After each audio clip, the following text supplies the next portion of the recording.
definición. Como todo tema, nos tiene que quedar claro la definición, porque tenemos un buen concepto de definición de la enfermedad y tengan por seguro que es lo más grueso de todo, ¿ok?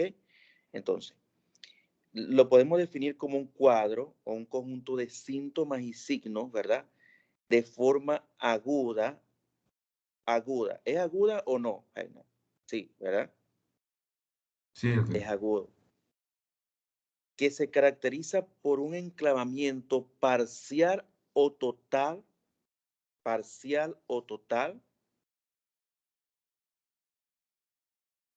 de una de las arterias pulmonares o a nivel de las arterias pulmonares, ¿cierto, no?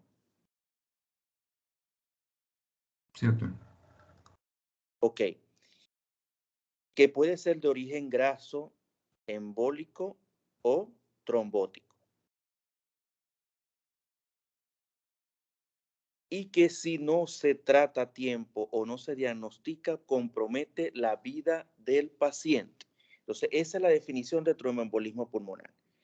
Que tiene múltiples etiologías, sí es verdad, pero más que etiologías, factores de riesgo que pueden llevar a un tromboembolismo pulmonar.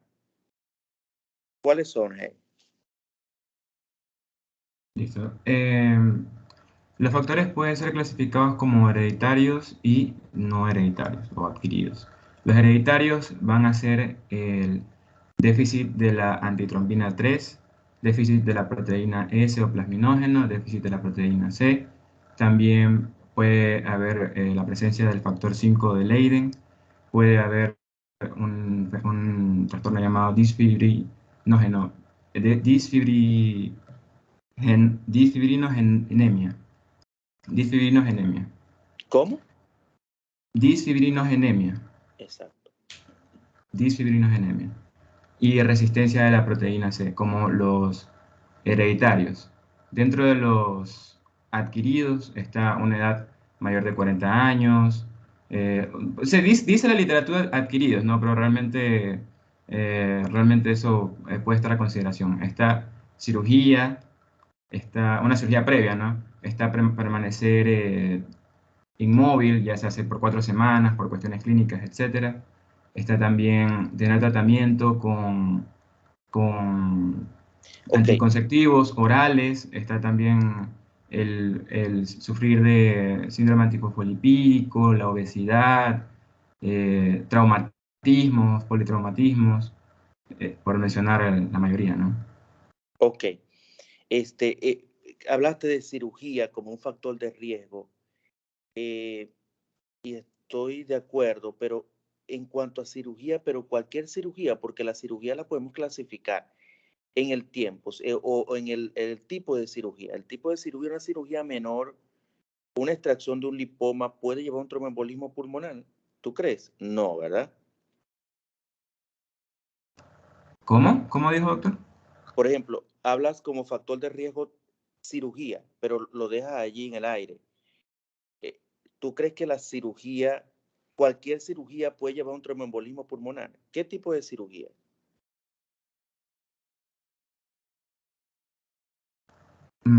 Realmente de la literatura en la que leí no especificaba el tipo de cirugía, más bien hablaba de eso, de que es un factor de riesgo la cirugía y es Ok. permanecer inmovilizado por 4 semanas, pero realmente si es menor si es una cirugía menor, no estoy seguro. Yo No, pensaría que no, porque es más que todo en vasos más grandes.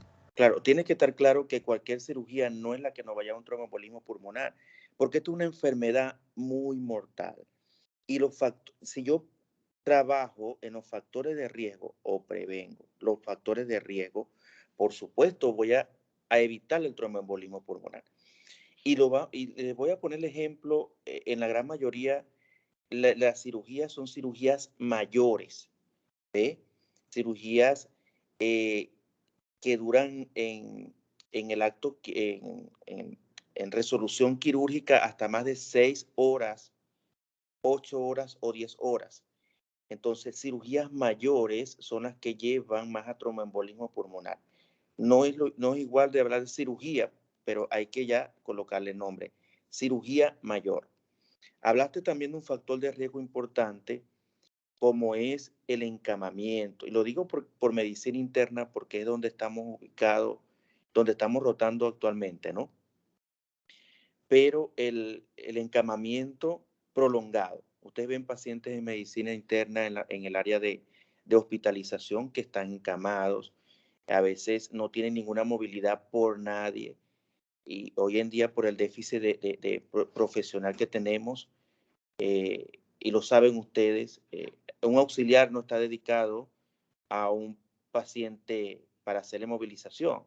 Lo legal y lo ideal que sea un médico o un fisioterapeuta para hacerle terapia temprana en cama, pero eso es imposible, ¿no? Entonces, tenemos esos pacientes encamados en medicina interna por una semana y de pronto nos llaman porque el paciente comienza con una sintomatología que la va a desarrollar más adelante, ¿ok? Entonces, nos encontramos un cuadro clínico entonces de un tromboembolismo pulmonar.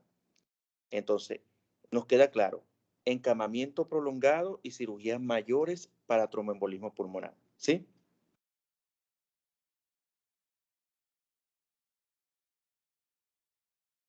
Ok. Otro factor de riesgo que habla, ¿me escuchan, no? ¿Todos me escuchan? Sí, Sí. doctor. Ok. Otro factor de riesgo importante allí que mencionaste, el embarazo. El embarazo condiciona a un tromboembolismo pulmonar. Yo creo que lo más importante de aquí es conocer los factores de riesgo, como le dije anteriormente. Yo tengo una embarazada y me llega a la consulta o a la emergencia por una sintomatología que disnea, por ejemplo, vamos a hablar de disnea más adelante, la disnea de ese paciente llegó con disnea aguda, súbita y está embarazada. Yo tengo que pensar en tromboembolismo pulmonar, porque la embarazada tiene una predisposición. ¿Cuál es, Heiner? Para desarrollar tromboembolismo pulmonar. ¿Por qué?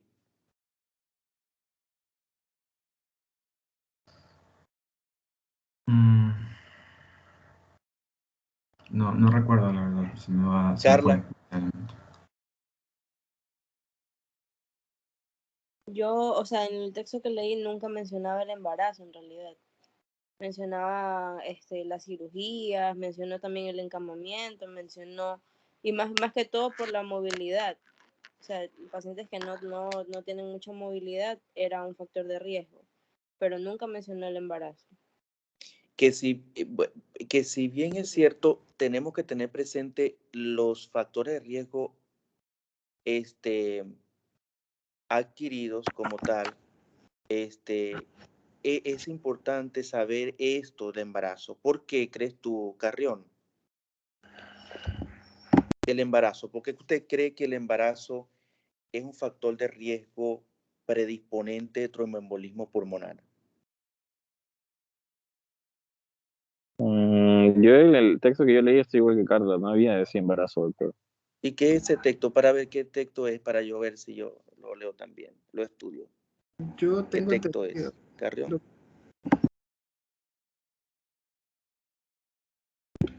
Doctor, Dime la literatura. Y Leonardo. yo tengo entendido que es porque en el estado, o sea, en el embarazo, las mujeres prácticamente se encuentran en un estado preinflamatorio que produce una hipercoagulabilidad ¿Cómo es? Repítalo. un estado proinflamatorio que produce hipercoagulabilidad. No, dígalo nuevamente. Hipercoagulabilidad. Tarea, ya sabe que tiene que 10 veces tiene que escribir hipercoagulabilidad. Es ¿Ok? una hipercoagulabilidad, exactamente, por el estado preinflamatorio, debido a que las pues, están prácticamente teniendo Esa es la otro respuesta, ¿ok? ser. Hay un estado de hipercoagulabilidad predisponente a un factor de riesgo para realizarse lo que es una trombosis venosa profunda. Ellas tienen esa predisposición. Porque para haber una trombosis venosa profunda existe una triada que más adelante nos va a decir Heiner, ¿no? Para hablar de esa triada, ¿no? y entre ellos está la hipercoagulabilidad, ¿verdad? Ok, eso es por el embarazo. Otro factor de riesgo que me nombraste fue obesidad, ¿no? Doctor, una pregunta. Sí. ¿Quién es? Isaac. Yo Ok. había leído también que la trombosis se da no solamente en el embarazo, sino en el puerperio, o sea, después del parto, precisamente Claro. por el sangrado. Bueno, es que incluso el puerperio sigue el embarazo. Recuerda que la embarazada tiene un puerperio e incluso se clasifica el puerperio, un puerperio inmediato, mediato y tardío. Hasta después de los 30 días, ella sigue teniendo una condición del embarazo. ¿Ok? Entonces, por eso se ve. Puede verlo durante incluso, yo los he visto, pero he visto tromboembolismos por émbolos en el embarazo, por émbolo amniótico, por líquido amniótico. ¿Ve? ¿Hasta cuánto, Y doctor? 30 días. 30 días.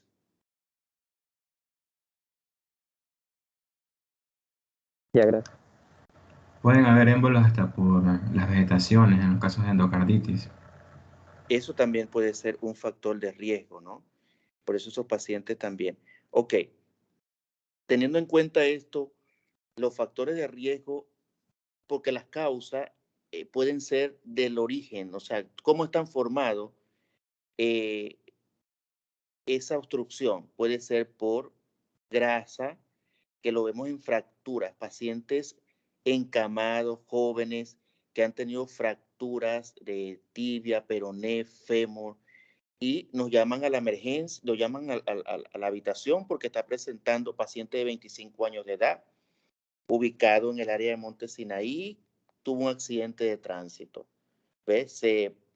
Un accidente en su motocicleta, presenta fractura de hueso expuesta, múltiple, y a las 72 horas postquirúrgica el paciente presenta disnea súbita, taquicardia, hipotensión y por supuesto puede haber hipoxia o desaturación. O sea, yo estoy en contexto de que puede ser un tromboembolismo pulmonar, pero esos son, ¿cuál es la causa de ese paciente? 23 años de edad, no es diabético, no es hipertenso, pero su factor de riesgo es la fractura. Entonces, el paciente, ¿qué tipo de émbolo tengo que pensar yo? Émbolo graso. ¿O no? Es uno de los más mortales que hay, muchachos, el émbolo graso. ¿Qué más? Otro factor de riesgo, aparte de eso, obesidad, ¿no? ¿O no? Sí, obesidad. Obesidad es uno también de los factores de riesgo adquirido. Ok, otro factor de riesgo a tener en cuenta aquí, que lo hemos tenido en pacientes jóvenes en edad fértil, son los anticonceptivos. Creo que lo nombraste también. Saben que es una terapia hormonal y tiene una predisposición en pacientes jóvenes para realizar tromboembolismos pulmonares. Otro factor de riesgo, viajes prolongados. Viajes prolongados. Vemos en pacientes añosas o pacientes con comorbilidades, diabetes, hipertensión, y realizan un viaje por más de 6 horas, 8 horas. La paciente comienza a presentar disnea y el único factor más predisponente de forma aguda fue que viajó más de 10 horas en bus o en autobús o avión.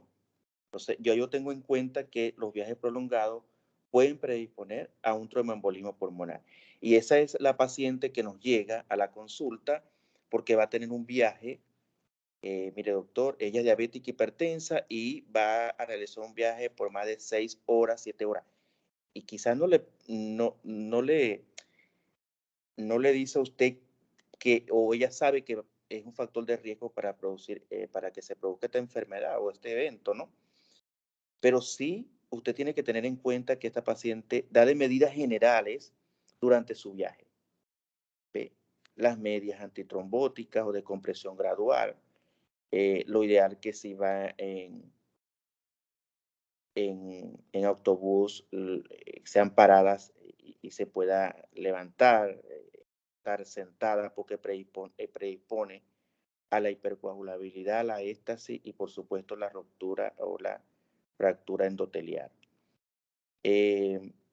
Por ejemplo, España, pues, ¿cuántas horas hay de aquí a España? Ustedes, más o menos, ¿qué sabes tú de las 11 horas, horas. Isaac? 12 horas. ¿Cuánto, Isaac? Doctor, no lo entendí. ¿Cuántas horas crees tú que hay hasta España viajando en avión? Por supuesto, ¿no? Te digo porque es uno de los donde hacen más viajes la gente, los pacientes. Y son pacientes añosas. Y me ha tocado en la consulta orientarlos. Sellán. De 10 a 11, doctor, de ida y de regreso de 11 a 3 incluso. Exactamente. Mayor de 10 horas. ¿Sabe qué son 10 horas? Una paciente diabética, hipertensa, con enfermedad vascular periférica, con múltiples factores de riesgo. Y nos puede presentar porque el viaje es más de 10 horas y puede haber una éxtasis y es un factor de riesgo. A ver, ya hablamos entonces de definición, hablamos de los factores de riesgo. Fisiopatología, ¿cómo es, Heiner? ¿Qué nos puede hablar de la fisiopatología de esta enfermedad? Bueno, doctor, debido a que hay una obstrucción a nivel de la Ya, vasculatura María José está pulmonar, levantando la mano. ¿Va a preguntar algo, María José?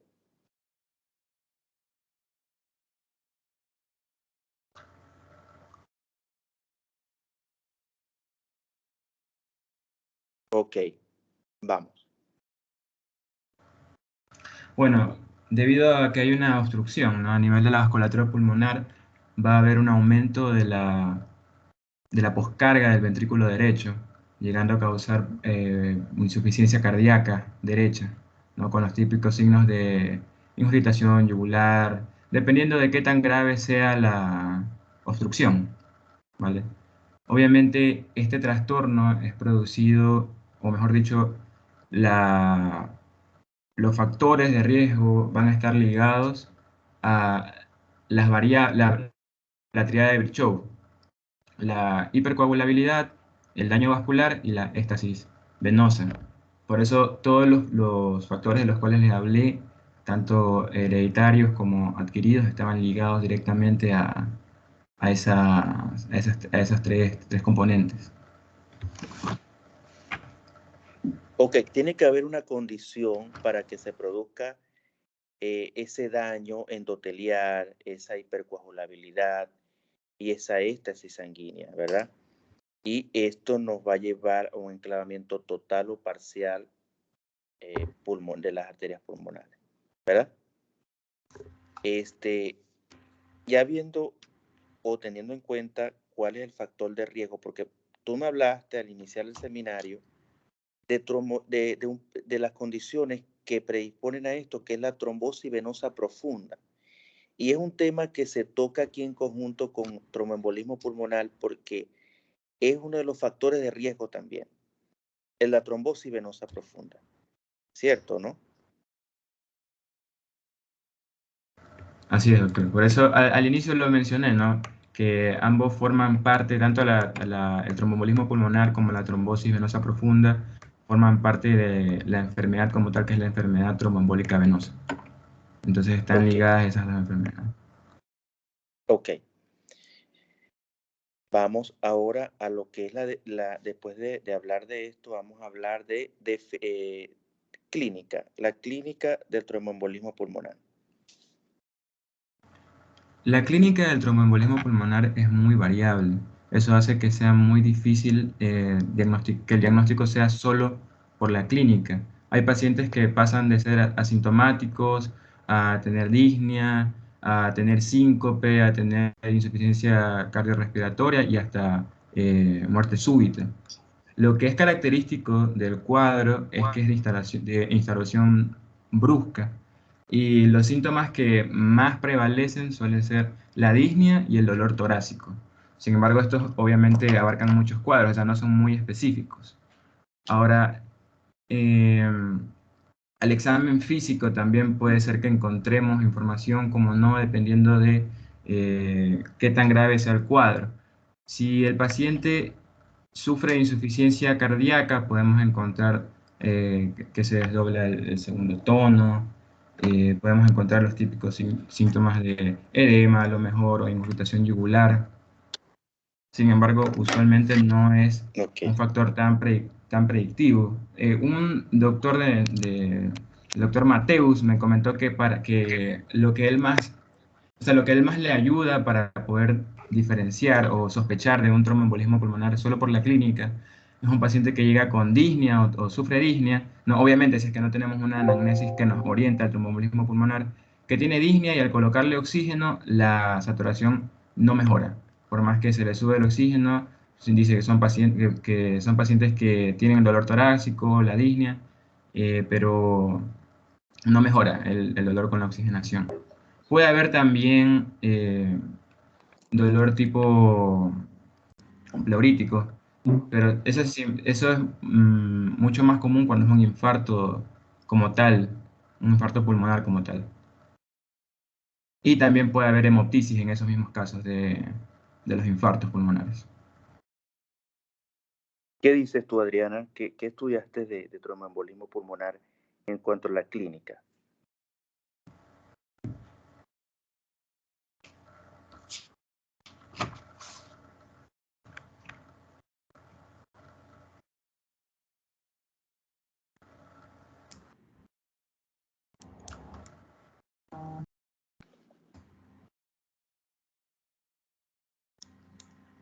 No te escucho, Adriana.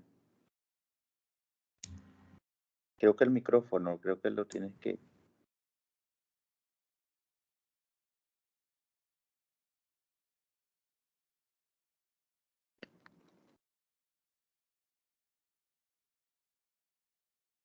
¿Escuchan a Adriana? Yo no la escucho.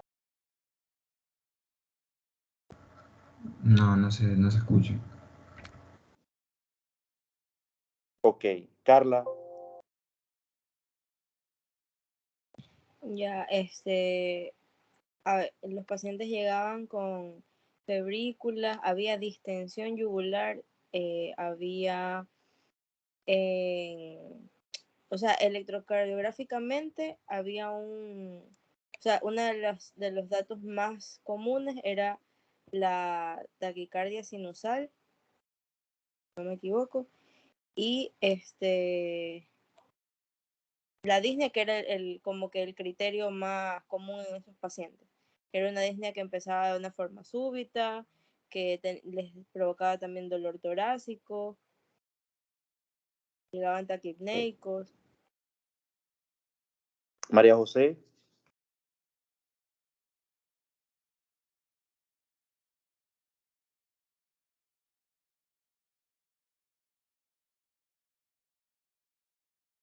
No te escucho, María José.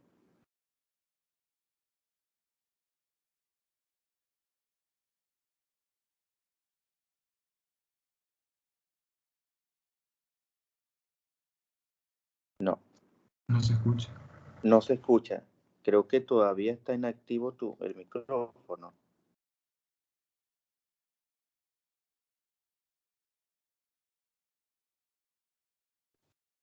Ahí ya me escucho. Allí. Pero es que ahí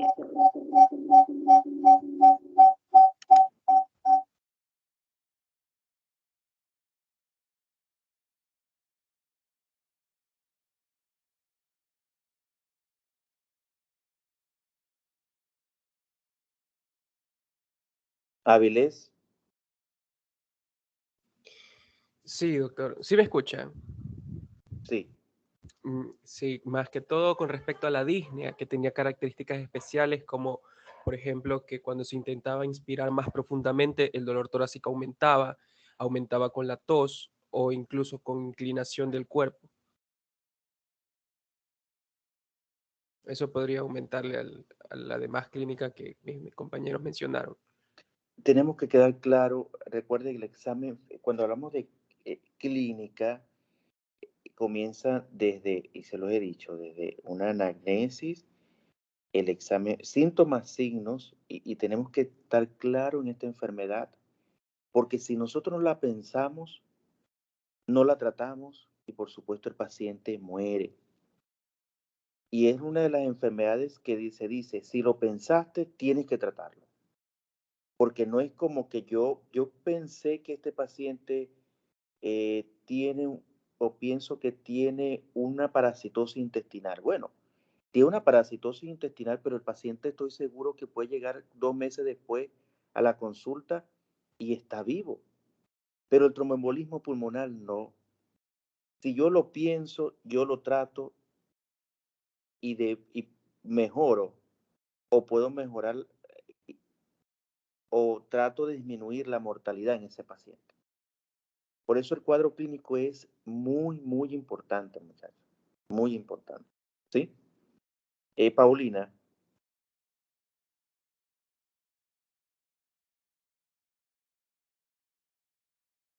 Sí, doctor. sí. ¿Qué puedes decir del cuadro clínico? Ya, yo leí que podían llegar a presentar disnea, ¿Tú hemoptisis. leíste? Sí.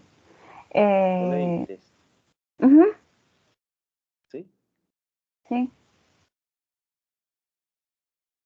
¿O estudió? Ah, estudié. Ese es el problema, que no podemos leer. No estamos en el nivel de leer, sino de estudiar. Ajá, entonces tú estudiaste eso. Que había disnea, que había, ¿qué más me dijiste? Hemoptisis y al momento del ingreso podía presentar oligonuria.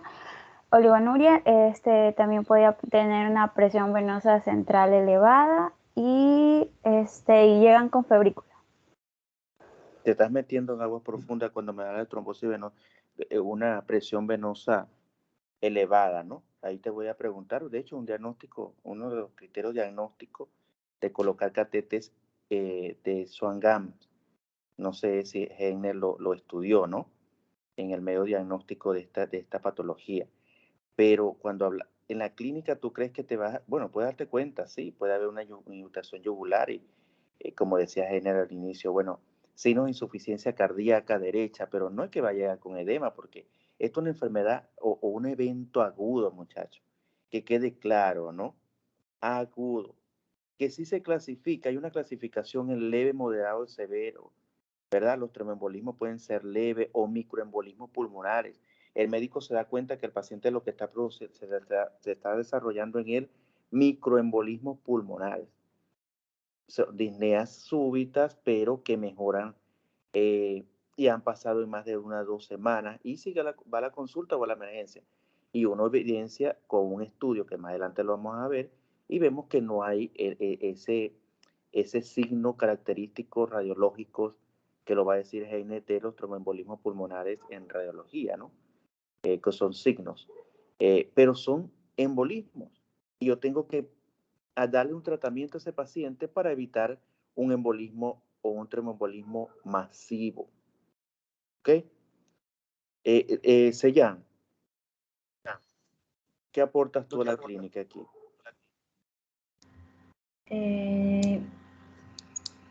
De acuerdo a lo que yo estudié, más o menos van bastante con los síntomas que dijeron mis compañeros con respecto a la clínica, ¿no? Sobre la disnea, el dolor torácico.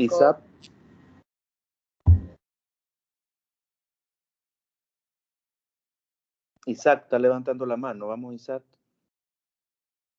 Sí, doctor. O sea, aparte de lo que han dicho mis compañeros de la disnea y todo, también decía que, por ejemplo, la auscultación, o sea, pueden estar normales, pero también pueden haber ruidos crepitantes.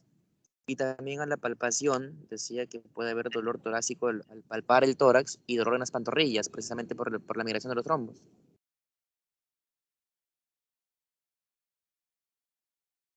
Claro, todavía estamos hablando de tromboembolismo pulmonar quizás más adelante vamos a hablar de la clínica de trombosis venosa profunda, porque son dos entidades que hay que desarrollarla en este seminario.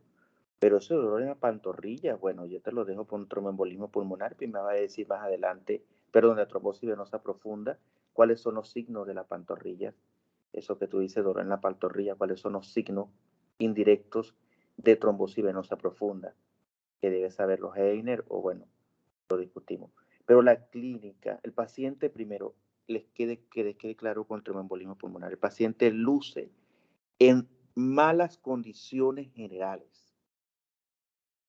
Malas condiciones generales. Yo quiero que quede claro que el tromboembolismo pulmonar es una amenaza de muerte, muchachos. Yo lo pienso, lo debo tratar. Porque no es después de 6 horas, yo lo pensé, porque el tratamiento puede salvarlo. Si no, y por eso la mortalidad, porque nadie lo piensa en el momento. Llegó paciente disneico, buscamos otra causa. Ahorita, como estamos en pandemia, lo primero que van a buscar si tiene la nueva variante, pues, ¿no? Miran factores de riesgo, por eso es importante en toda patología factores de riesgo. Ok, clínica. Este paciente luce en malas condiciones generales. Sintomatología, el paciente refiere dificultad para respirar, que nosotros traducido en la parte médica es disnea. Una disnea súbita, no es cualquier disnea. ¿O no, Hagner? Así es abrupta. Abrupta o súbita, ¿ok? ¿Qué más? Otro cuadro clínico de estos pacientes es dolor torácico. Y que si hay dolor pleurítico, bueno, pero no es tan específico como el dolor torácico. Pero el dolor no es el dolor como vimos en infarto, dolor precordial, opresivo, no. El dolor de tórax, ¿verdad? Puede ser tipo pleurítico o punzante, pero que quede claro que puede doler el tórax en toda su estructura o las divisiones topográficas del tórax. Y dependiendo qué tipo o qué magnitud es el tromboembolismo pulmonar. Otro es el paciente puede presentar fiebre. Alguien dijo de febrícula por allí, ¿verdad? Habló de fiebre, creo que fue Carla, ¿no? Alguien habló algo de fiebre o Paulina. Y sí, estos pacientes lucen con aumento de la temperatura. Hay literatura que lo describe como febrícula. Y se entiende porque hay un trastorno proinflamatorio, ¿ve? Y por eso que se produce fiebre. Y no es que vamos a buscar causas infecciosas. Hay una literatura que dice que podemos conseguir hasta leucocitosis en un hemograma o una biometría simple y puede haber una leucocitosis ligera, ¿o no? Así es, Doc. Ya mismo voy a hablar sobre los paraclínicos. Ok.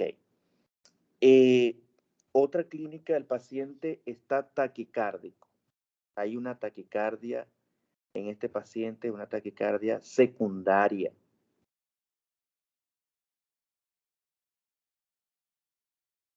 El paciente presenta hipotensión y hay una desaturación en el paciente. Paciente con dolor torácico, disnea súbita, desaturación y puede o no presentar hemoptisis. Y sobre todo en los tromboembolismos masivos se puede ver eso, la hemoptisis.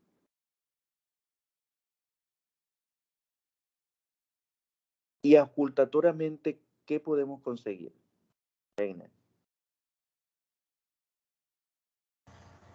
Dependiendo de qué tan avanzada esté la enfermedad, o mejor dicho, dependiendo del grado de obstrucción, podremos llegar a encontrar crepitantes en vasos pulmonares.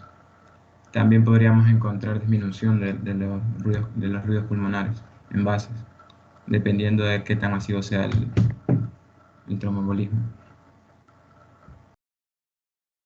Ok, y cardíaco, ¿cómo vas a conseguir eso a lo que realizas una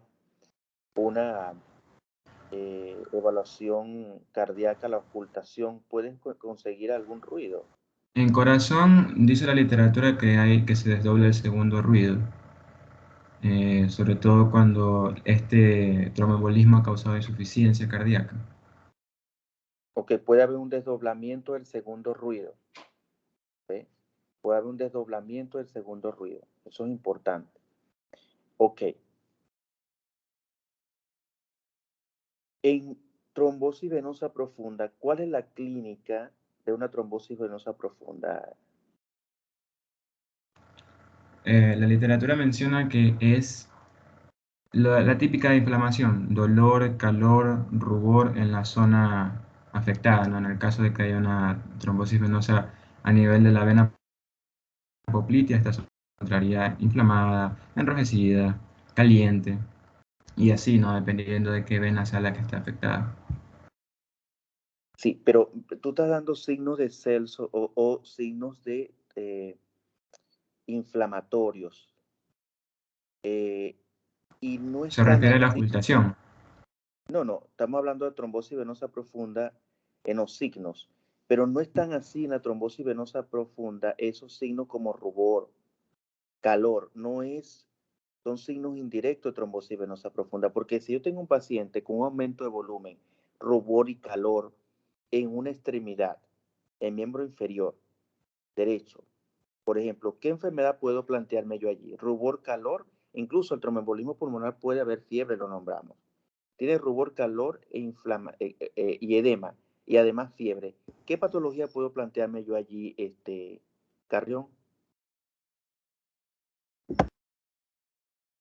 ¿Me repite, por favor, doctor, porque no lo escuché? De rubor, calor y qué? Edema, Este, edema y fiebre puede haber. ¿Qué patología yo puedo plantearme allí?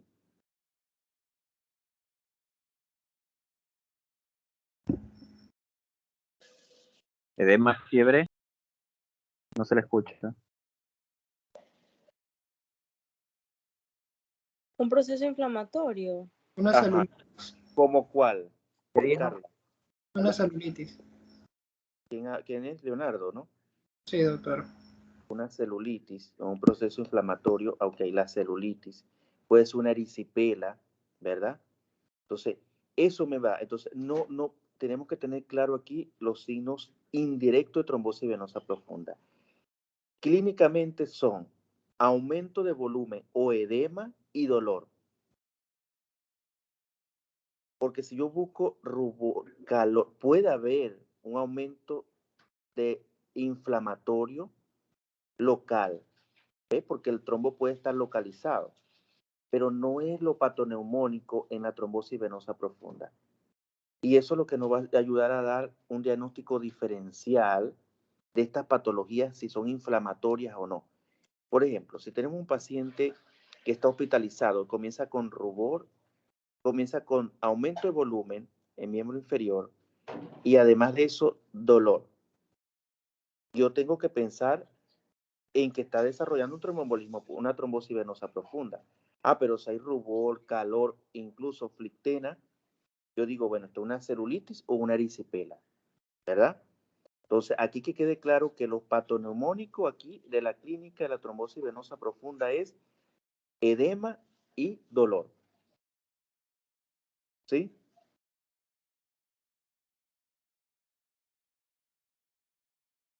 Es lo que decía Isaac, que decía aumento de dolor a nivel de las pantorrillas.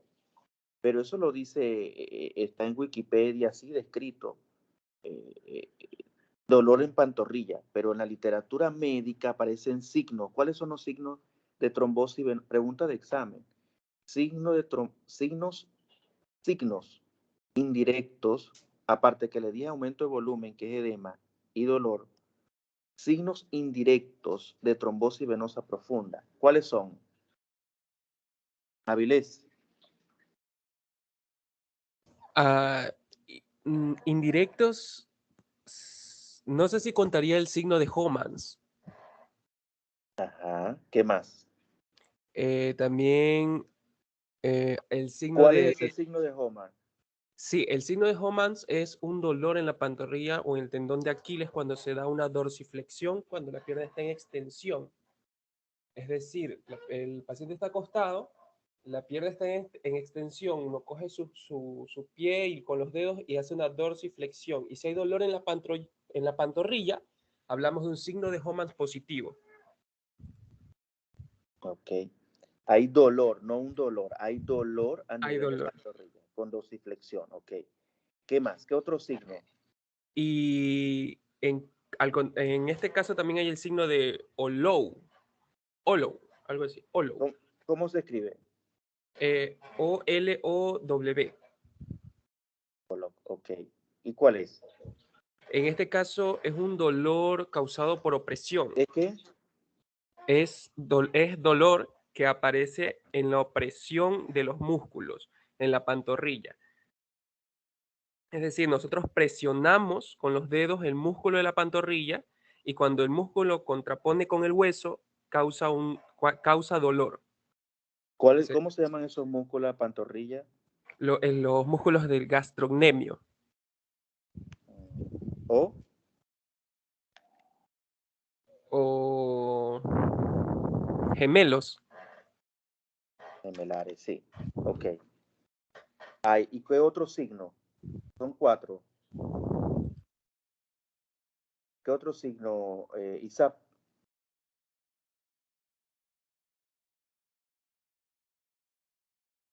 No, doctor. Adriana.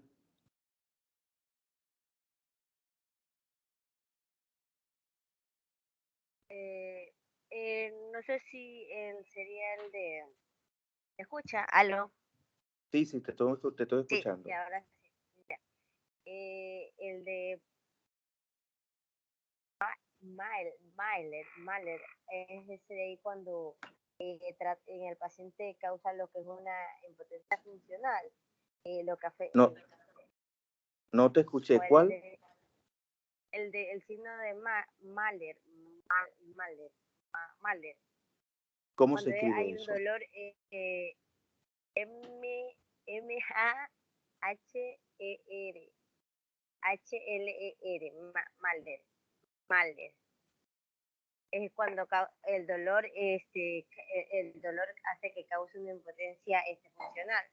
Y esto va a afectar a lo que es el miembro, afecta al miembro donde está lesionado, y de aquí puede producir una taquicardia pero sin fiebre. Bueno, ¿qué otro signo aparte de ese que dice Adriana que hay dolor? El de incluso los signos. Rosenthal. El de Rosenthal. ¿Cuáles son esos signos? ¿Dónde estás sacando? ¿Cuál es la literatura? El que causa dolor en lo que es la extensión pasiva del pie, más o menos a unos 45 grados. Ok. Bueno, está el signo de Homan, el de Olo, Pratt y Pravodi. ¿Ok? Pratt y Pravodi.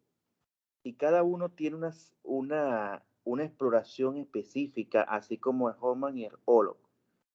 Entonces, uno describe cuando hay un aumento de volumen y dolor, o sea, edema y dolor en miembro inferior, yo debo describir en mi historia clínica paciente con signo de Olo, de Pravodi o de Homan positivo o negativo, pues porque si yo no lo...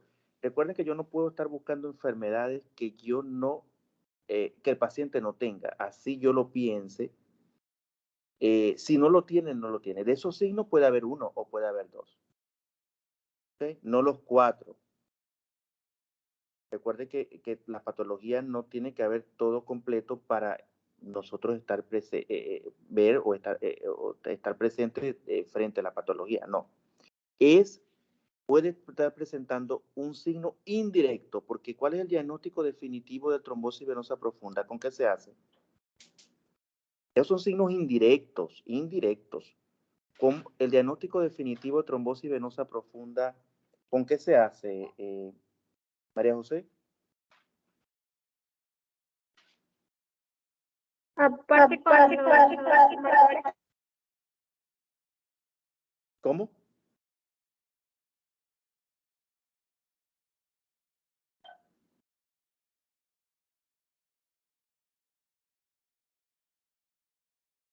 Alguien tiene, María José, yo no la escucho, ¿no? ¿Ustedes la escuchan, no? No, ¿verdad?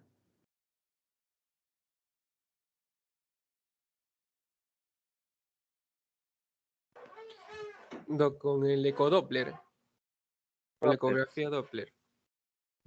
O quizás una... ¿Quién habla? Ok. Se mencionaba en la literatura que yo estaba que era como una revisión, porque yo también estaba buscando algún método, ya sea imagen u otro, o laboratorio, o algo que me diga que es un tromboembolismo pulmonar. Mencionaban como el gold estándar una tomografía, pero con contraste. Claro, pero Carla, no, el diagnóstico definitivo de trombosis venosa profunda. No hemos llegado al diagnóstico definitivo de tromboembolismo pulmonar.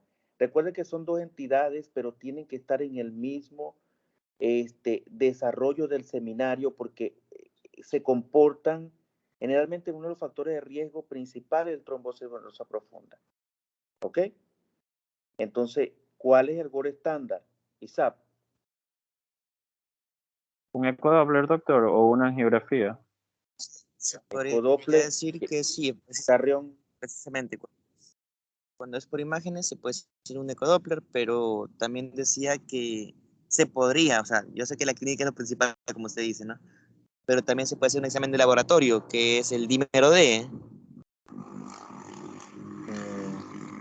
No, de hecho el dímero D tiene alta sensibilidad y poca especificidad, que es un tema que tenemos que hablar también. ¿Qué significa especificidad y sensibilidad? A veces en varios temas te le dicen, bueno, esa prueba tiene una alta sensibilidad y poca especificidad, y hay que saber qué es eso en medicina, ¿ok?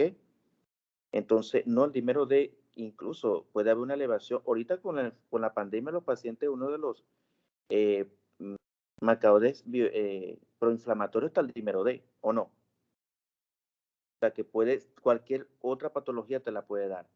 Entonces, tiene una alta sensibilidad y poca especificidad. El gold estándar de aquí es, ¿cuál es, Carrión? El ecodoppler.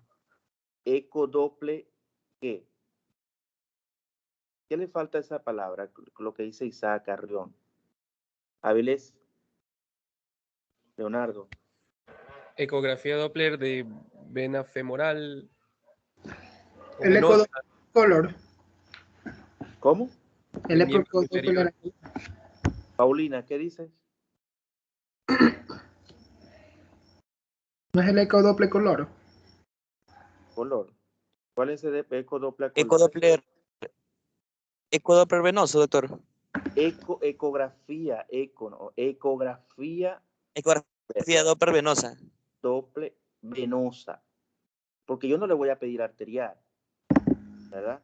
Yo voy a pedir arterial cuando yo tengo otros signos de obstrucción de arteria, que es venosa. Ojo con eso. A veces colocan en las órdenes médicas ecografía arterial o colocan nada más ecografía. Y el ecografista, por supuesto, es más costoso una ecografía arterial y se la hace arterial. Y entonces le dice el médico, no, no me sirve, yo necesito ver vena más que arteria, pero usted no especifica allí. Debe colocar ecografía venosa, ecografía doble venosa,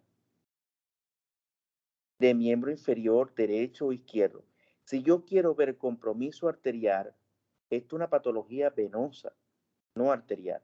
Yo pido una arteriografía o un ecodoppler arterial, una ecografía doble arterial. Y los signos son diferentes. Puede haber cianosis distal, puede haber necropsia, puede haber frialdad distal, los pulsos están abolidos. ¿Ve? En cambio, en la trombosis venosa profunda no. Lo que hay más es aumento de volumen y dolor. Por eso la semiología y la clínica es muy importante, muchachos. ¿Sí? Vamos. Ok. Damos diagnóstico de trombosis venosa, de tromboembolismo pulmonar y trombosis venosa profunda. Ya hablamos del eco doble venoso, ecografía doble venosa y o la clínica o los signos indirectos. Eso me da un diagnóstico. Recuerden que primero es la clínica y después un paraclínico. Ok. ¿Cuál es el diagnóstico definitivo o que yo tengo, o cuáles son mi plan, una herramienta para yo diagnosticar tromboembolismo pulmonar? Vamos.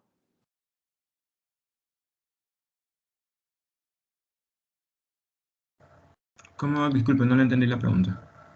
¿Cuál es el diagnóstico definitivo de tromboembolismo pulmonar? Así como hablamos de trombosis venosa profunda, que tiene signo y signo, aparte de la clínica, por supuesto, ¿cuál es? La ecocardiografía. Tú le realizas una ecocardiografía.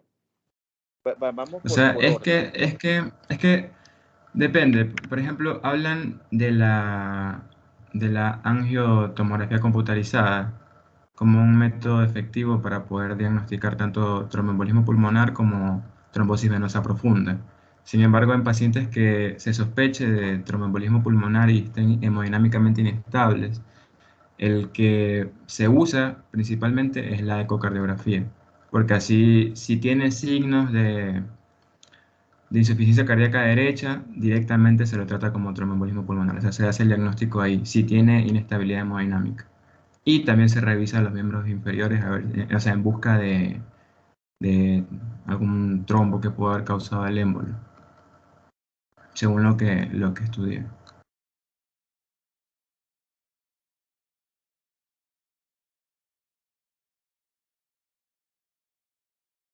Ok. ¿Qué otra persona estudió en la literatura que revisaron de diagnóstico definitivo de tromboembolismo pulmonar?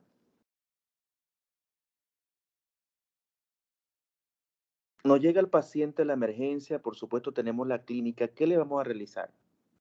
Stephanie, Rivera no ha hablado ni Stephanie, ¿qué le pasó? ¿Dónde está Rivera? ¿Me escuchan?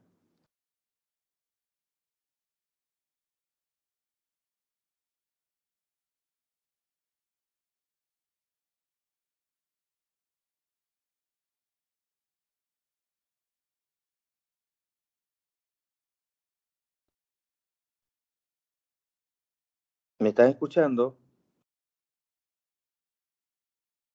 Sí, doctor, sí se le escucha. Ok. Stephanie, Sí, doctor. antepara, ¿no?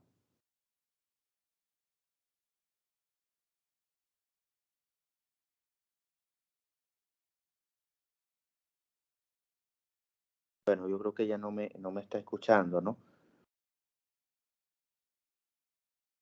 Carla, ¿qué otro diagnóstico, qué herramienta diagnóstica de tromboembolismo pulmonar tenemos?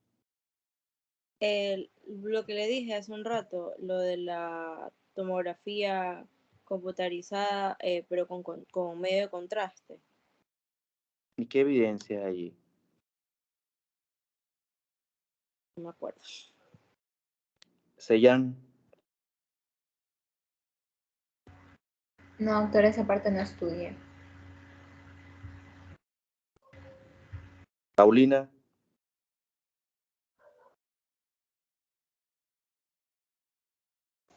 También decía que se puede hacer una angiotac. ¿y qué vas a conseguir en la angiotá?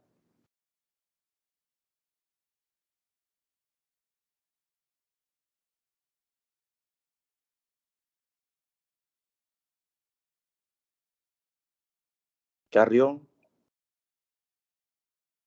Visualizar si hay obstrucciones, o también podría ser una arteriografía. de hecho, está descrito una arteriografía en estos pacientes también. Si el paciente llega disneico, le hizo un examen físico, está taquicárdico, le hago una gasometría arterial, ¿verdad? O sea, yo puedo partir de allí, de Sí, una gasometría arterial. ¿Qué voy a conseguir? Porque hay hipoxia, ¿o no? Heiner decía que el doctor Matthews le había comentado que el paciente, que a pesar que le colocaba oxígeno, el paciente seguía hipóxico. Y eso es verdad. Eso es un signo para mí de que el paciente está todavía, puede ser un tromboembolismo pulmonar. Recuerde que esto es una de las enfermedades, la gran simuladora,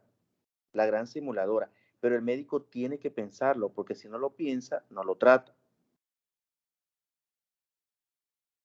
Entonces, yo le puedo realizar a este paciente, llega a la emergencia, le realizo, antes de llegar a estudios de imágenes, ¿no? Recuerden que tengo que ser complementarios, específicos o inespecíficos que me ayudan a un diagnóstico. Y después yo voy a unir la clínica con lo que tengo. Porque no es que voy a tirar flecha, mira, yo le voy a pedir una arteriografía, una angiotap, o sea, la literatura lo describe, pero ¿qué conducta puede cambiar eso de un tromboembolismo pulmonar? ¿No? Lo que prevalece es la clínica. Ah, pero que me llega al Entonces, hospital. preferiría una ¿Cómo? Perdón. Si llega el paciente, entonces, doctor, por ejemplo, con una disnea y todo, y yo le sospecho del tromboembolismo, le realizo la gasometría y luego de ahí, basándome en eso, le pediría quizás una arteriografía para ver dónde estaría la obstrucción.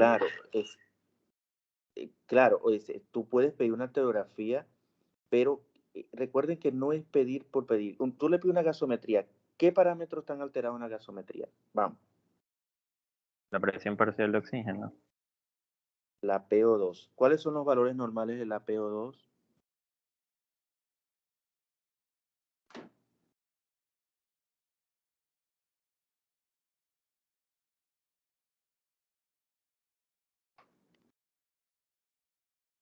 De 60-80, doctor. ¿Aló?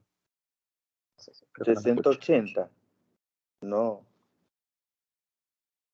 ¿Cuánto? ¿Estás seguro? 75 a 100. No. González. González tiene problemas con el audio, ¿no? 80, 100. A 100, exactamente. Sí, ¿está de acuerdo, Agnes? 70-100. O 70, 80-100 en la literatura, pero bueno, sector, no 80, no hasta 80 como decía Carrión, porque si no todavía hipóxico el paciente, ¿no? Y valores normales la PCO2 y del bicarbonato, Carla. ¿Cuáles son los valores normales de la PCO2? Porque si yo estoy haciendo una gasometría y ustedes saben que se lo voy a preguntar siempre, el por qué. Porque si ustedes, ¿cuántas gasometrías nos llevan ustedes al laboratorio? Que lo mandan los residentes, muchos, ¿verdad? Y se han parado a decir, bueno, ¿cuáles son los valores normales? ¿En qué contexto estoy? ¿Estoy en una acidosis? Primero veo si estoy en una acidosis o una alcalosis, si está cómo está el pH. Ok, no hay problema de pH, entonces, bueno, el paciente está hipóxico porque tiene una PO2 por debajo de, o esto es venoso y no es arterial porque mira cómo está la presión de oxígeno, parcial de oxígeno. Bueno, entonces ya yo tengo que interpretar esa gasometría. No es tenerla, no es, no, le pido una gasometría, perfecto. Pero ¿cómo se interpreta? ¿Ve? ¿Cuáles son los valores normales de bicarbonato, Paulina, en la gasometría? ¿De 22 a 28? No. Sí, la literatura habla de ese rango, incluso habla mayores de 18 a 28. Ok, le realizamos una gasometría y una hipoxia, ok. El paciente le realizamos biometría, puede o no cursar con leucocitosis, con desviación a la derecha o a la izquierda. ¿Qué creen ustedes? Va a tener neutrofilia. ¿Ah? Va a tener una leucocitosis neutrofílica. Neutrofílica, exactamente. Eso lo describe la literatura. ¿Ok? Y es así. Pero no, no significa que yo le voy a colocar a este paciente antibiótico. Ojo con eso. Recuerde que los leucocitos no es un error que hay también, que cuando vemos una biometría los leucocitos pueden estar en 17.000, 18.000 y a veces no consiguen ni el foco infeccioso, claro que no lo van a conseguir. Leucocitosis no es igual a infección, muchachos, ¿ok? Puede ser un proceso inflamatorio, lo estamos viendo en esta patología que ha causado mucha muerte como el COVID. O sea, la gente con antibiótico al inicio, acitromicina, y se agota todo el medicamento en la farmacia. Y hoy en día hemos aprendido un poco de esta enfermedad y ya sabemos que en esta oleada, esto que estamos viviendo actualmente, ya sabemos que no se trata con antibiótico. No, el antibiótico no tiene ningún uso aquí. Solamente que esté complicado el paciente o que curse con un proceso sobreañadido infeccioso, bacteriano, por supuesto, no viral. Entonces, aquí puede haber una leucocitosis. El paciente le podemos pedir o se le debe pedir o realizar un electrocardiograma. ¿Cuáles son los signos de trombosis venosa, de tromboembolismo pulmonar en electrocardiografía? Leonardo.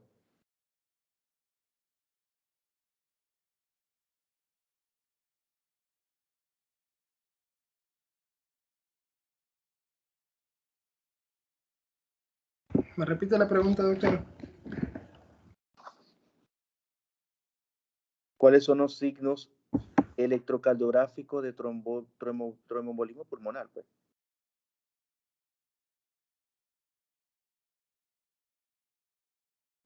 No sé, doctor. No estudié eso, disculpe. Hagner, ¿estudió? Sí, doctor, de hecho tengo una imagen. No sé si la puedo compartir. Sí. ¿Y Listo, si no ya la puedes? comparto.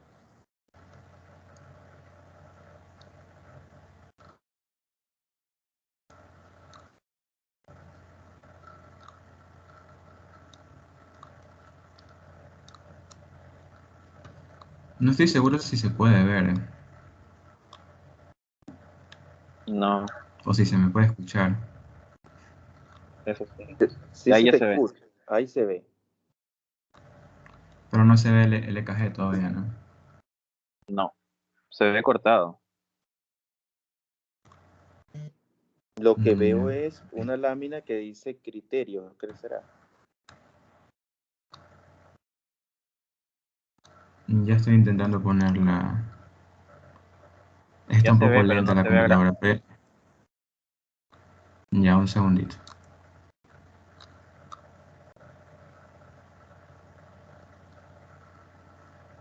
¿Se ve agrandado ya? Sí, ahí puedo visualizar un poco. Ya. Ajá. ¿Y se puede ver mi mouse? ¿O no? No. ¿Se puede ver mi mouse? Sí, sí se ve, sí se ve. Ya, listo. O sea, básicamente lo que vamos a ver en característico en un EKG es el signo ¿En un qué? de McQueen y White ¿En un qué? en un electrocardiograma. Ok. Ya, lo que vamos a ver en un electrocardiograma es el signo de McQueen y White, que es la S profunda en D1 y una Q en 3 y una T negativa en 3. Le dicen S1, Q3, T3, por eso. ¿En Porque dónde? está la S profunda en D1 y está la Q profunda en D3 y la T Ok. negativa en D3. En D3. Eso como signo característico, pero también como hay insuficiencia derecha, puede haber bloqueo, o sea, puede haber un bloqueo de rama derecha y aquí están, también, por eso me pareció muy buena este electrocardiograma, porque también se encuentran aquí los signos de bloqueo de rama derecha, que son Criterios. los RSR, que se encuentran aquí en B1 y B2, usualmente. No sé si se alcanza a ver el mouse.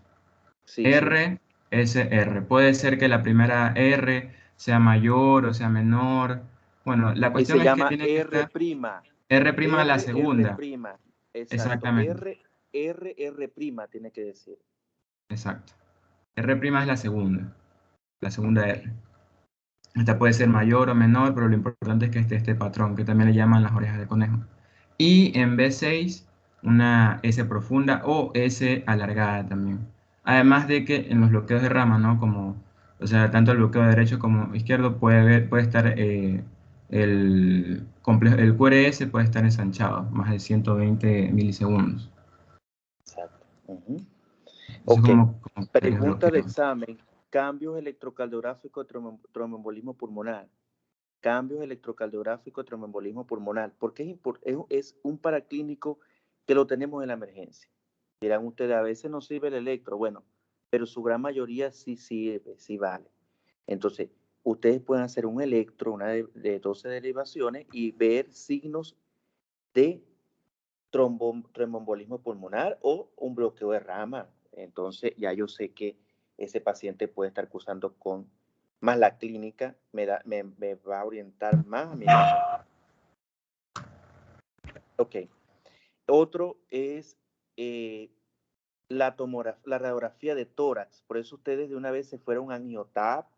Por allá Paulina hizo una angiotap, el otro hizo, Carrión hizo una arteriografía. Imagínense cómo vamos, ¿no? Uno debe ir poco a poco. Ya ustedes se desbocaron, por eso el tomógrafo no sirve en la emergencia.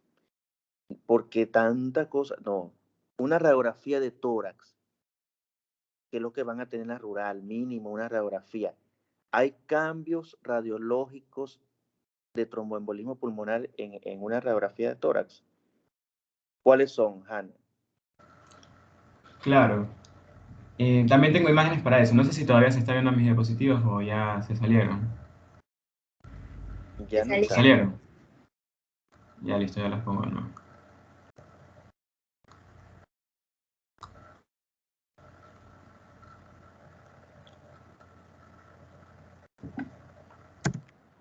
Los invito a tomarse una taza de café en esta oportunidad antes de empezar para que se despierten si quieren un poquito, porque puede pegar un poco, ¿no? Aunque ustedes deben estudiar bastante, amanecer, eso no importa. Contar que sea estudiando es válido, ¿no? Doc, ¿se puede ver la diapositiva? Sí. Ya, listo. No contaba con que esta diapositiva esté en tan mala calidad a la hora de presentarla, pero es importante que sepan el signo de Westermarck, que es básicamente un área de hipoperfusión debido a la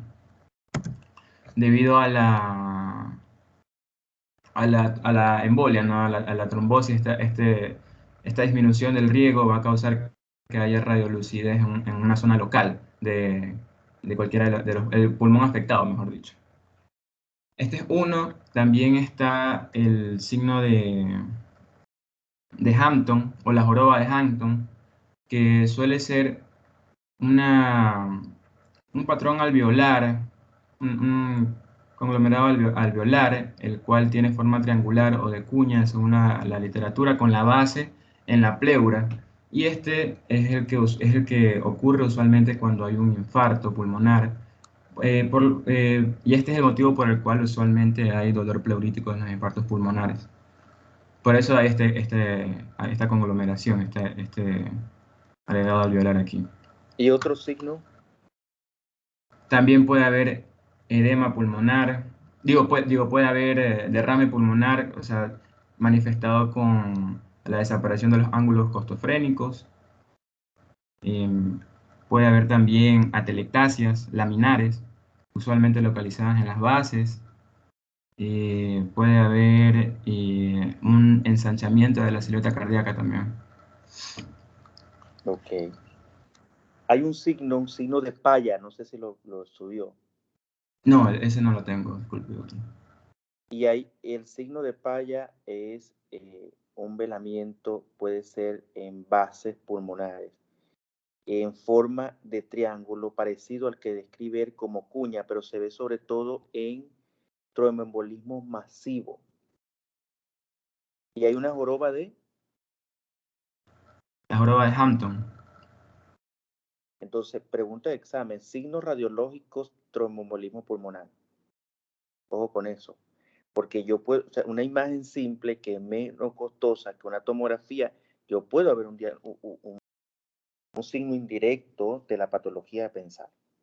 Ok, ahí pasamos a otro estudio de imagen de mayor complejidad. ¿Cuál es? La angiografía por tomografía computarizada. Exacto, o angiotomografía. ¿Ok? Doctor, ¿Y qué disculpe, vamos a antes de mencionar eso, ¿puedo hablar de los paraclínicos? Para que no quede en el aire. ¿Cuál vas a hablar? De los criterios de Well y de criterios de Ginebra. ¿Cuál traes de los dos? Tengo los de Wells. ¿Y de Pero Ginebra? todavía... Los de Ginebra los leí, pero como tal no los tengo preparados para la exposición. Ok, Son muy parecidos, pero para fines prácticos elegí el de Wells. bueno, pero le puede salir Eh, el... Sí, ¿Cómo? no, tranquilo. Vamos a hablar de los paraclínicos. Ya. A estos pacientes hay que pedirle, como usted ya lo mencionó, una biometría hemática, ¿no? En la biometría hemática puede estar normal, como puede haber una leucocitosis neutrofílica. Ahora, además de eso, se le pide bioquímicos. Se le pide fosfatasa alcalina, bilirrubina total, indirecta, ALT, AST, electrolitos, creatinina, urea. Se le pide troponinas, péptido natriurético y dímero D. Ahí sí, lo Ahora, único que te compro de todo ese mercado que usted hizo en el... Bueno, el único que le compro es el dímero D. vale, pero voy a mencionar voy a decir por qué los menciono, a ver su opinión. Vamos, pues. Dicen que por la parte del perfil hepático podemos encontrar hiperbilirrubinemia, pero no va a estar elevada ni la ALT ni la AST, pero puede estar elevada también la fosfatasa alcalina. En el caso de las troponinas, se alzan o se elevan, mejor dicho, más que todo cuando hay afectación cardíaca, cuando es un tromboembolismo masivo. El péptido natriurético, de igual forma, cuando causa insuficiencia cardíaca. Y el dímero D, lo vuelvo a recalcar, no es diagnóstico, más bien es predictivo. Y ahí es donde entra la escala de Wells. Porque uno puede tener una sospecha clínica de ¿Te das tromboembolismo cuenta? pulmonar. Ok, Jaime, ¿te das cuenta que pasaste por todos los paraclínicos y no dijiste nada? Nada, o sea, nada de otra cosa. ¿Por qué? Porque no son, los puedes pedir como un complementario, pero no te va a valer para nada. O sea, por eso te dije, dímero D, si te lo compro. ¿Ok? Porque puede haber una bilirrubina elevada, pero ¿qué? ¿Tiene hepatitis el paciente? Pues entonces tengo que plantearme un diagnóstico diferencial. Pero me dijiste que las transaminasas pueden Claro, estar normales. es para eso, para poder hacer el diagnóstico diferencial. Bueno, está bien, te aceptamos entonces eso. ¿Ok? Claro, porque, o sea, es un manejo integral, ¿no? De que llega el paciente, no sabemos que tiene en sí tromboembolismo pulmonar. Pero ese es el error. O sea, no es que yo voy a pedir por pedir, vuelvo a insistir. O sea, yo no voy a pedir por pedir. Y esto es una patología que se tiene que tratar de inmediato. De inmediato, o sea, yo busco paraclínicos que me sirvan para el momento de diagnosticar agudo al paciente, porque no voy a pedir, a veces no hay reactivo en el hospital. Ah, no, porque el libro me dijo que tenía que pedir fosfatasa alcalina, tenía que, sí, pero como un complementario, pero no me va a dar, porque si tiene una insuficiencia renal, yo tengo que estar claro que el paciente tiene un tromboembolismo pulmonar y tiene una insuficiencia renal, eso sí. Para eso sí te lo compro, ¿ok? En contexto por un paciente integral. Pero que no quede claro que cuando les pida plan, conducta a seguir, o qué le pide a un paciente con tromboembolismo pulmonar, y lo primero que me va a contestar, no sé, Sellán, en la prueba. Bueno, bilirrubina, entonces yo esperando que no.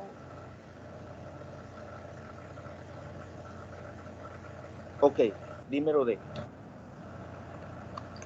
Se me fue la señal por un momento, recién regresé, pero la idea que quería dejar era de que sí, es básicamente para el manejo, ¿no? Un paciente si nos llega, hay que hacer el diferencial de manera oportuna. Y entonces, para eso se los pide, ¿no? Y el dímero D es más que todo de valor predictivo. Una vez que tengamos la sospecha clínica, por todo lo ya mencionado, el dímero D no nos confirma, pero sí nos podría descartar, porque tiene, como ya mencionó el doctor, alta sensibilidad, pero baja especificidad.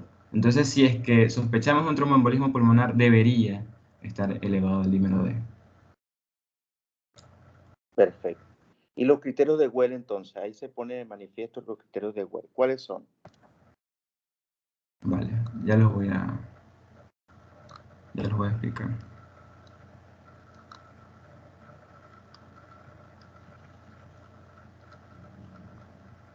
¿Se aprecia? Sí. ¿Se me escucha? Sí, sí. Vale.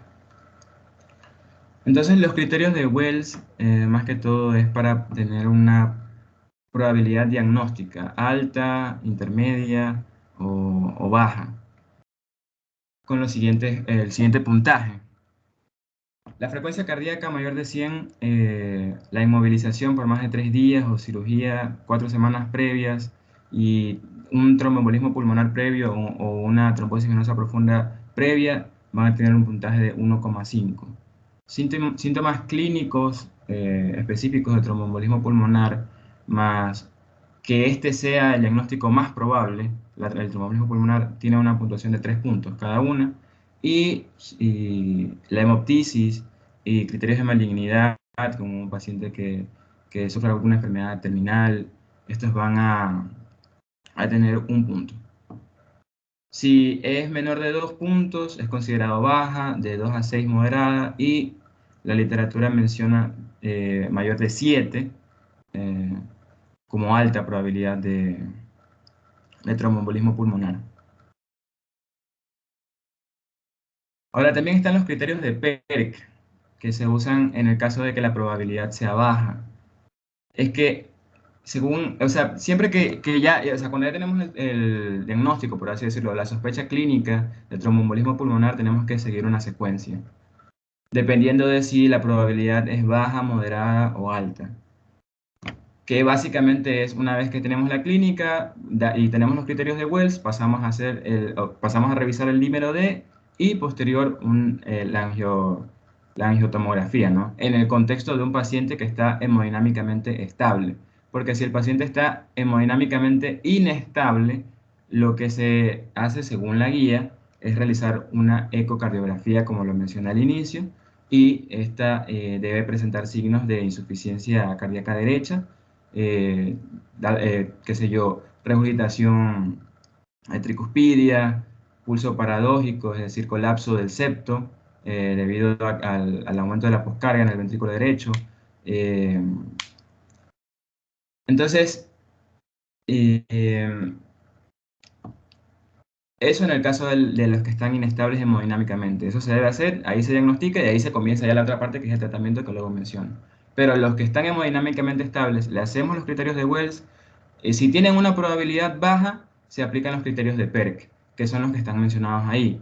Edad menor de 50 años, frecuencia cardíaca menos de 100, saturación más del 95%, saturación de oxígeno más del 95%, no hemoptisis, no uso de estrógenos, no haber sufrido de enfermedad tromboembólica venosa antes, no edema unilateral de piernas y no cirugías ni tampoco hospitalización.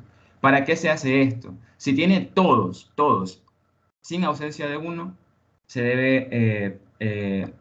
no se debe realizar el dímero D, y hasta ahí llega. Se debe descartar el tromboembolismo pulmonar y tenemos que irnos por otro diagnóstico a lo mejor, si cumple con todos los que mencioné.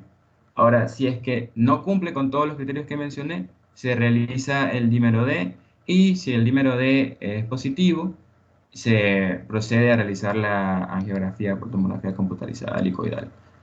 Ahora, respecto a los valores del dímero D, para que sea positivo tiene que ser mayor a 500. Sin embargo, en la literatura que leí mencionaba que a partir de 50 años tiene un mejor valor pronóstico el multiplicar el dímero D por 10, dependiendo de los años que tenga más allá de 50. Es decir, si tiene 60 años, un positivo de dímero D sería 600 nanogramos. Si tiene 70 años, un positivo sería 700 nanogramos, 80, así, y 75, bueno. Esa es la idea, ¿no? Y de ahí el siguiente paso es la angiografía pulmonar por tomografía computarizada helicoidal. En el caso de que sea moderada, la probabilidad se pasa directamente al dímero D positivo, ya con los parámetros que les mencioné, y la imagen, y ahí se confirma el diagnóstico de tromboembolismo pulmonar. Y en el caso de que sea alta la probabilidad, también, de ahí se pasa directamente a hacer la angiografía pulmonar por TAC.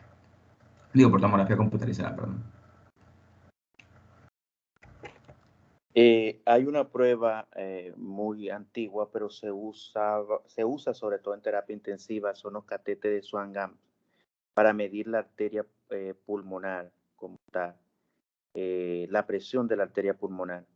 Y eso nos da también un diagnóstico de tromboembolismo pulmonar. Catéter o cateterismo por Swan-Ganz se llama. Aquí, después de tener un diagnóstico claro de tromboembolismo pulmonar, trombosis venosa profunda, tenemos que tener claro el tratamiento, conducta a seguir en terapéutica en estos pacientes de forma aguda. Y ya que estamos en una enfermedad que es por un trombo o un émbolo, tenemos que ver el origen, porque si es un émbolo graso, ahí no hay más nada que hacer, porque las mortalidades son mayor. Si esta patología tiene una alta mortalidad, la trombosis venosa, perdón, el tromboembolismo por tromboembolismo graso es mayor o triplica la mortalidad de este paciente. Y la conducta es diferente, ¿ok? En este caso, ¿cuál es el tratamiento, Heiner, que trajo para el tromboembolismo pulmonar? ¿Qué hacemos cuando tenemos diagnosticado? Yo tengo que colocarle un tratamiento. ¿Qué le coloco? ¿Qué administro? Bueno, están las medidas generales, ¿no? Antes que iniciar las específicas, ¿no? Pero básicamente el tratamiento, un adelanto es tratar de eliminar el coágulo, ¿no? Y también anticoagular. Pero bueno, en medidas generales tenemos la hospitalización del paciente, medir la presión cada hora, tenemos que ver la diuresis del paciente también colocando una sonda vesical. Este paciente también va a recibir oxígeno. ¿Dónde lo hospitalizo? Como objetivo. Disculpa, ¿dónde lo hospitalizo? Área de choque. Exacto. Cuando hablan de hospitalización, ¿dónde va dirigido la hospitalización? Porque no, o la hospitalización y lo suben al cuarto, al tercer piso, no. Este paciente está mal, ya lo diagnostiqué, la mortalidad es alta, lo trabajo en UCI, ¿ok? En choque o cuidados intermedios, ¿ok? Perfecto. ¿Qué más? ¿Qué administro? Ya. Me faltó la oxigenoterapia, ¿no? Que tenemos como objetivo mantener la saturación de oxígeno mayor a 90%. Ahora sí, en lo que corresponde a medicación propiamente dicha, tenemos un tratamiento analgésico, ¿no? Hay que calmar el dolor del paciente. Esto lo podemos hacer con morfina. Ya sabemos la presentación, que en 1 ml vienen 10 miligramos de morfina. Y la otra presentación de que en 2 ml vienen 40 miligramos de morfina. Y que para administrar al paciente se mezcla 1 ml de morfina en 9 ml de suero fisiológico y se le administra a ritmo de 21 ml hora. ¿Tú crees que va a diluir la ampolla en 9 y le va a pasar a 21 ml hora? ¿Tú sabes cuánto estás pasando, cuántos miligramos? Si yo diluyo la ampolla de 10, 2 ml minuto, perdón. 2 ml minuto, disculpe, me confundí. Sí, porque yo no estoy dormido todavía no. 21 no. Nadie dijo nada, 21. A mí sí me preocupa ese 21. Tiene chance de lavarse la cara si quiere ahí, pero no está diciendo 21. Sí, es 2 ml hora. Digo, 2 ml hora minuto. 2 ml minuto, 2 ml minuto. ¿ok? Y va administrando la ampolla hasta que el paciente tenga una mejoría del dolor, ¿ok? ¿Qué más? Tenemos que anticoagular al paciente. Aquí, o sea, depende también qué tipo de paciente sea, ¿no? Si es un paciente que está hemodinámicamente inestable, se inicia con anticoagulación y es el único que está indicado la fibrinolisis. Es el único que tiene una indicación clara, ¿no? Un paciente que está hemodinámicamente inestable. En el resto, se tiene que, o sea, es un poco más complicado valorar esta relación riesgo-beneficio. Pero en los pacientes que tienen la inestabilidad hemodinámica, en ellos está indicado, ¿no? Entonces, la anticoagulación se realiza con heparina fraccionada, podemos utilizar enoxaparina, a dosis de 1 miligramo por kilogramo de peso cada 12 horas, o 1,5 miligramos por kilogramo de peso en 24 horas. Viene la enoxaparina, presentación de jeringuillas ya precargadas con 0,2 ml, 0,4, 0,6, 0,8 y hasta 1 ml, cargadas con respectivamente, ¿cómo? 20 miligramos, 40 miligramos, 60 miligramos, 80 miligramos y 100 miligramos de enoxaparina. Se aplica de manera subcutánea, ¿vale? Y en el lado La de del... alto peso molecular. Porque a veces La tenemos... heparina sódica. Ajá. Ya la heparina sódica viene en presentación de 250.000 unidades y 750.000 unidades.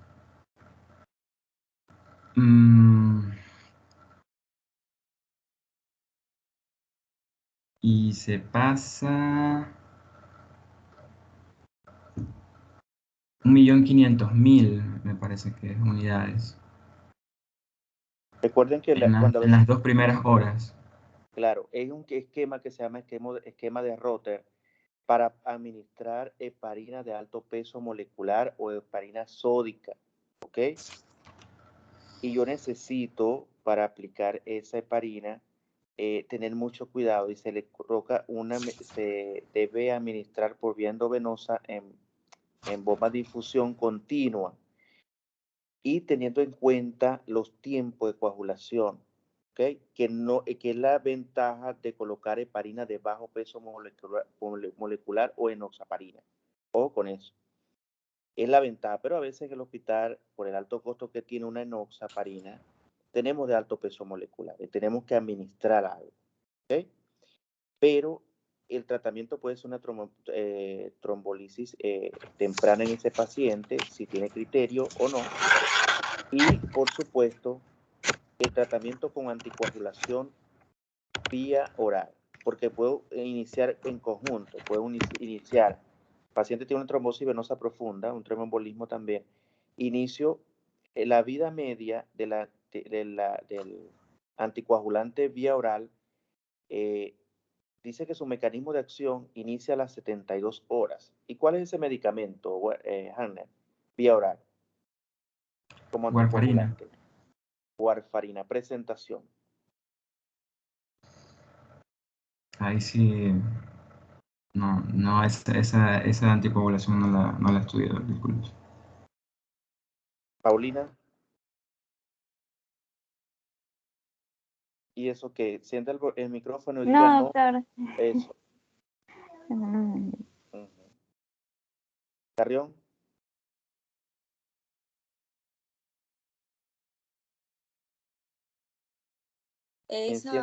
O sea, recuerdo que, no recuerdo la presentación, pero recuerdo que iniciaba con una dosis de 5 miligramos por vía oral. Ok, es una presentación. Ajá, no recuerdo la presentación, solo recuerdo la dosis de inicio. Viene de 5 miligramos, de 1 miligramos también. Nombre comercial, Coamadin o Comoadin. Y viene de 1 y de 5 miligramos. ¿Cuál es el mecanismo de acción? ¿Dónde actúa la vitamina? Ya les dije. ¿Dónde actúa la warfarina? Mecanismo de acción. Sellán. Mire, y los demás se durmieron. ¿Dónde está Leonardo? ¿Dónde están los demás? Avilés. Aquí está, doctor. ¿Dónde? La warfarina actúa a nivel de inhibiendo lo que son los factores dependientes de la vitamina K. Exacto. Entonces él es dependiente de la vitamina K. Existen unas vías de la coagulación, que es intrínseca y extrínseca. ¿Sí? ¿Sí recuerdan, no?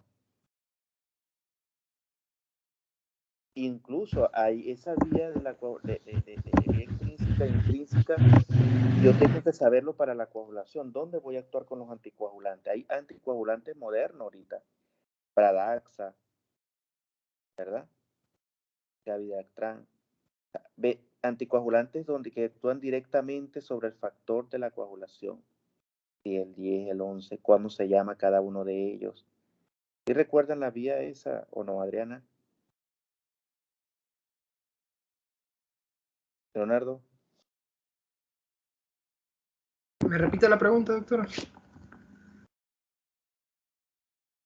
Que existe, para yo hablar de tratamiento anticoagulante, yo necesito que sepan o que recuerden la vía intrínseca y extrínseca, ¿verdad? Para Sí. ver dónde actúa cada uno, de qué factor de la coagulación. ¿Sí recuerdan, no? No me acuerdo perfectamente las dos vías, pero sé en qué factores es que actúa lo que es la warfarina. ¿Dónde? Actúa a nivel de los factores, al nivel del factor 2, que, bueno, los factores dependientes de la vitamina K, que son el factor 2, el factor 5, el factor 9 y el factor 10. Ok, ya estás leyendo ahí, dime cómo se llama el factor 2, el factor 5, el 9. No estoy leyendo. Bueno, dime cómo se llama. No me sé los nombres, solo los conozco así. Eso es importante saberlo. Sí. Ok, pero tienes que aprenderte ahora el nombre de cada uno de esos factores, ¿sí? Porque si no aprendemos, mira el factor 2, pero ¿cómo se llama? Cada uno tiene un nombre, ¿verdad? Porque Sí. depende del antídoto, donde actúa, entonces yo necesito, mira, no actúa directamente sobre el factor 10, para que yo necesito otro. Ok. Presentación de 1 o 5 miligramos la warfarina, la más usada, la vía oral más económica, y dependiendo de la vitamina K. Debe utilizarse conjuntamente con la anticoagulación parenteral, bien sea subcutánea o endovenosa, porque ella actúa al cuarto día, después de 72 horas. Para yo indicar, cuando yo indique warfarina, yo debo medir unos niveles. ¿Cuáles son los niveles que se van a medir? Paciente está tomando warfarina, yo debo enviarle. Avilés, ¿dónde está Avilés? Aquí estoy, doctor.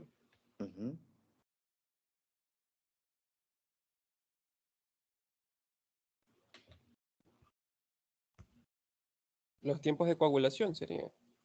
No, bueno, entre ellos le voy a pedir, sí, se puede pedir, pero lo más importante, pedirle el INR. ¿Qué significa INR?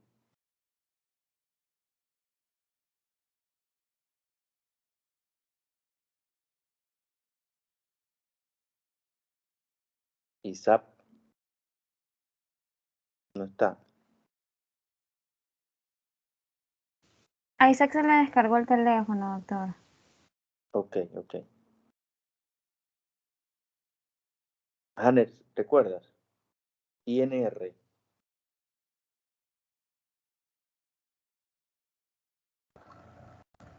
Sé que es el índice entre el tiempo de protrombina y el tiempo de... Es el tiempo de protrombina y el tiempo de... Se me escapa el otro nombre. Ok. Y O sea el que es el INR índice de tiene que los estar dos tiempos. entre 2.5 y 3. Ese va a ser el margen del INR para que el paciente esté anticoagulado. Porque si yo está por debajo, por supuesto no estoy haciendo nada. Y si yo me paso por encima de 3 o 2.5 o 3, yo tengo un alto riesgo o el paciente tiene un alto riesgo de sangrado. El paciente, ¿cuál es el antídoto de la vitamina K, Leonardo? Perdón, ¿cuál es el antídoto? Sí, de la warfarina, perdón. Te lo digo. Ya lo dijo. Ya lo La vitamina K. La Así vitamina es. K, y creo que también se puede utilizar el ácido tranexámico. No, ningún ácido tranexámico, eso lo deja para ginecología. Ah, ok. Eso no tiene ningún mecanismo aquí, nada. El paciente está sangrando, usted. ¿Y qué medidas generales el paciente que está tomando warfarina en casa? Porque el paciente se vaya con anticoagulación oral, ya lo tratamos en el hospital, se va con anticoagulación. ¿Qué medidas generales le tengo que dar? Que se realice un INR semanal o cada 15 días los primeros 2 o 3 meses. Y luego lo puede realizar mensual. Además de eso, la anticoagulación puede durar hasta 6 meses, años o permanente, ¿ok? Sobre todo midiendo los factores de riesgo. Otra medida general es que los pacientes no deben Doctor, comer nada de color verde. doctor, ¿puede repetir los primeros 3 meses? ¿Por cuánto? Semanal, el INR. Los primeros, primer mes, cada 15 días o semanal, se le mide el INR. Y después de 3 meses, ya con INR, con warfarina, se le mide cada 15 días o mensual. Además, se le debe orientar al paciente que no debe comer nada de color verde, porque compite con la vitamina K. Entonces, al indicar warfarina, busquen tratamientos que interactúan solo con la warfarina y van a conseguir más de 300. O sea, para que ustedes vean que cuando el paciente no consigue usted la anticoagulación, pueden llegar a 7.5 a 10 miligramos diario y el paciente no llega a su margen de 2.5 3, ustedes pueden tener por seguro que el paciente tiene algún medicamento que está interactuando con la warfarina. Entonces yo tengo que estar pendiente de eso, porque qué medicamentos pueden interactuar. Entonces yo digo, bueno, es el medicamento que no me hace llegar a mi INR ideal para ese paciente. Ok. Y no afectarse, el paciente debe evitar el afectarse porque, y si lo va a hacer, no lo puede hacer con Gillette, lo tiene que hacer con máquinas generalmente para evitar el sangrado, ¿ok? Porque es un paciente que fácilmente sangra. Y cuando vaya a tomarse una muestra de sangre en laboratorio, que le diga a la bioanalista, a la químico, que está allí, a la licenciada, que indicarle que él toma anticoagulante porque generalmente te extraen la sangre y eso no va a parar allí y las medidas las tiene que tomar la licenciada con estos pacientes que toman anticoagulación, ¿ok? Ese es el tratamiento más que todo. ¿Tienes algún otro tratamiento, Jaime?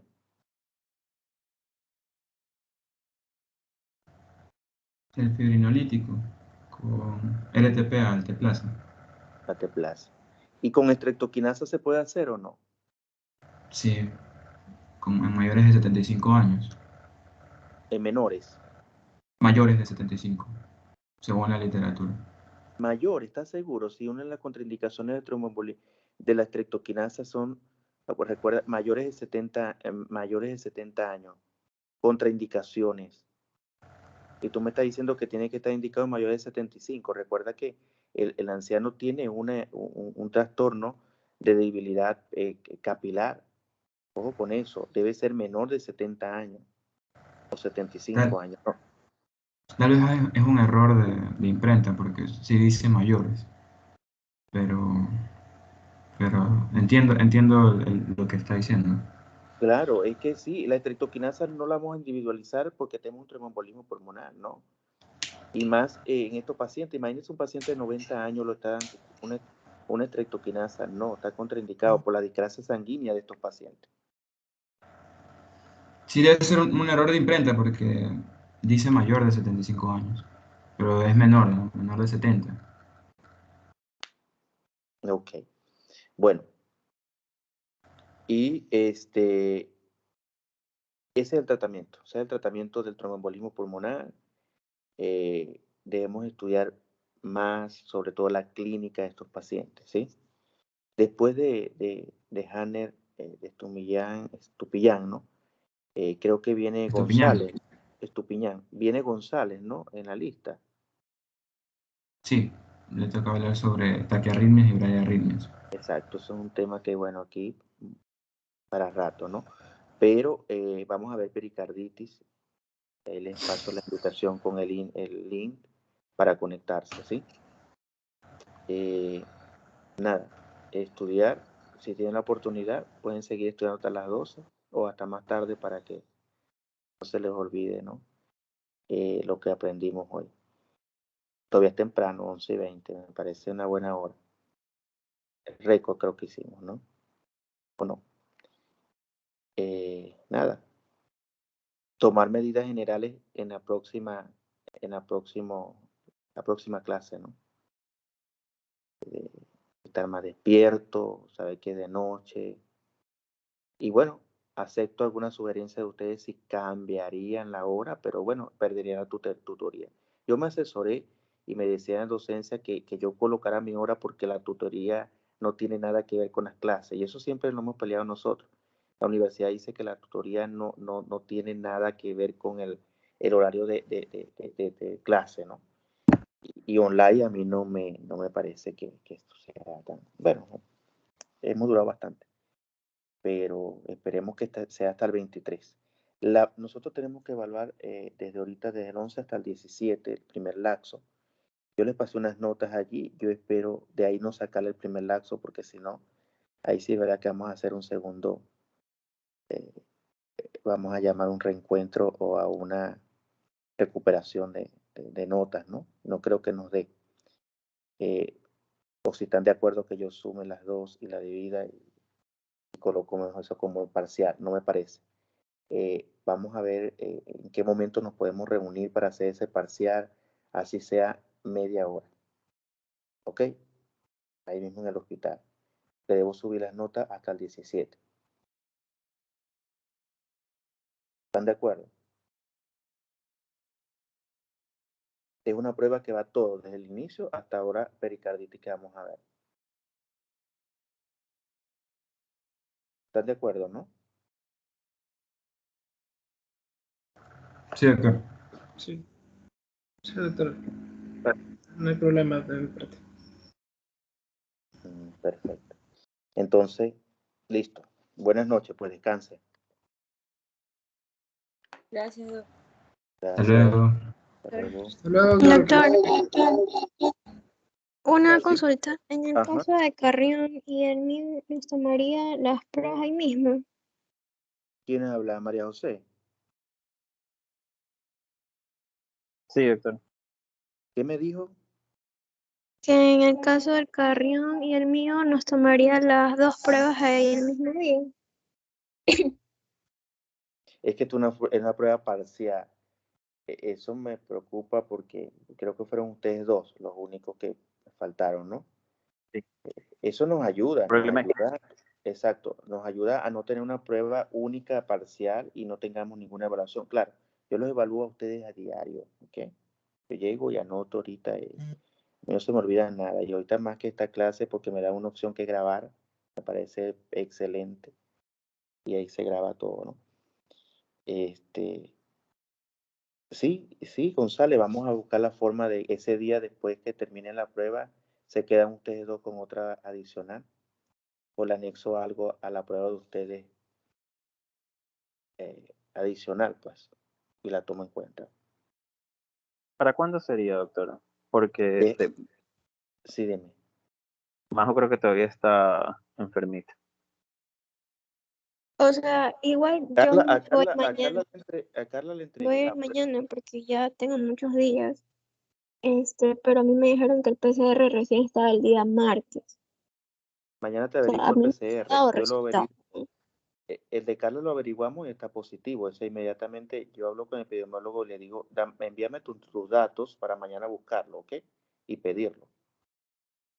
Envíamelo para pedir tu PCR. Y si está negativa, lo adelantamos entonces. Y si está positiva, bueno, yo me reuniré con los positivos por un lado y los negativos por otro. Es que no hay cómo hacer una prueba ustedes parciales, imagínate O sea, que como... es que a mí me hicieron recién hoy día porque ayer no me pudieron hacer. Porque se terminaron las muestras, ¿no? Sí, terminaron temprano.